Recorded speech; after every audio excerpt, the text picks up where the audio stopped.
Non todas as economías domésticas poden permitirse o luxo de mercar cousas novas e nestes tempos aforrar uns cartiños non ven nada mal.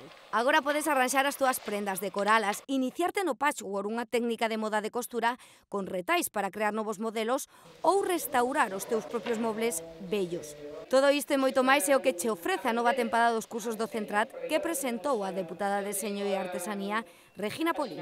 Eu sempre digo que a xente, cando está sin traballo, ten varios problemas. O primeiro é precisamente non ter ese traballo e ter problemas económicos. Pero o outro é que hai moitísimo tempo para pensar e que pode levarnos a caer nunha depresión cando non estás entretido.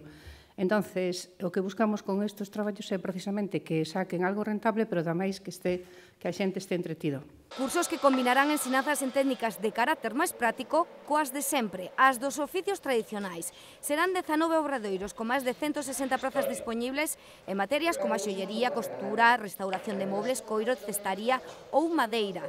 Formación que o Centro de Artesanía da Deputación levará de novo a outros concellos para que todos os lucenses teñan a oportunidade de aprender un oficio nun dos sectores de maior xeración de emprego da provincia, especialmente no rural. No mantemento do rural, de que a xente se queda ali, ou algúns que vivindo en cidades agora mesmo teñen dificultades, pois encontran un modo de vida máis levadeiro nas zonas rurales da provincia de Lugo. E para que ninguén quede fora, un novo esforzo. Os responsables provinciais reduciron os prezos da matrícula a metade con respecto a anos anteriores. Desde hoxe mesmo xa podes anotarte nos cursos. Toda a información está dispoñible na web da Deputación ou chamando o número que están a ver na pantalla.